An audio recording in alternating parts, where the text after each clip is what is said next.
ଆରେ ତମ ପାଇଁ ସ୍ପେଶାଲ ଚିଲି କୋବି କରିଛି। କେମିତି ହେଇଛି? ଭଲ ଲାଗୁଛି। ତମେ ତ 5 ପ୍ରକାର ନହେଲେ ଖାଇବା ଯିବନି ନା, ଭାତ ଯିବନି। ଭାତ, ଡାଲି, ଶାଗ, ପାମ୍ପଡ଼, ଚିଲି କୋବି, ଏଇଟା କ'ଣ ମିକ୍ସ ତରକାରୀ, ଏପଟେ ମଟନ୍। ତାପରେ ଆଉ କ'ଣ ଖାଲି ଲେମ୍ବୁ ଲଙ୍କାଟା ଦିଆ ହେଇନି, ସେଇଟା ବି ନହେଲେ ବାକି ରହିଯାଇଥାଏ।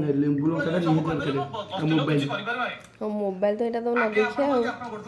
ମାନେ ଆଜି ଗୁରୁବାରେ ବି ମଟନ୍ ଖିଆ ହେଉଛି। ମାନେ ଏଇଟା କାଲିର ଥିଲା, ଗରମ କରି ଦେଇଦେଲି ଆଉ। ଚଳିବ। ଖାଇବନି କଣ? ମୋ କାଲି 2 କିଲୋ ଆଣିଥିଲ, ତାକୁ କିଏ ଖାଇଥାନ୍ତା? 2 କିଲୋ ମଟନ୍ ଖାଇବାକୁ ଲୋକ ନାହାନ୍ତି। ଖାଲି କହ ତମେ ଏକୁଟିଆ ଖାଇଲ ନା କଣ?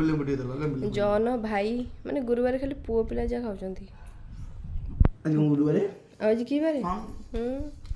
ଜନ ଭାଇ ତମେ 3 ଜଣ ଯାକ ଖାଇଛ, ଆଉ ବାପା ଖାଇନାହାନ୍ତି। ଖାଲି ଖାଇଦିଅ ଲେମ୍ବୁ ଟିକେ ଦିଅ।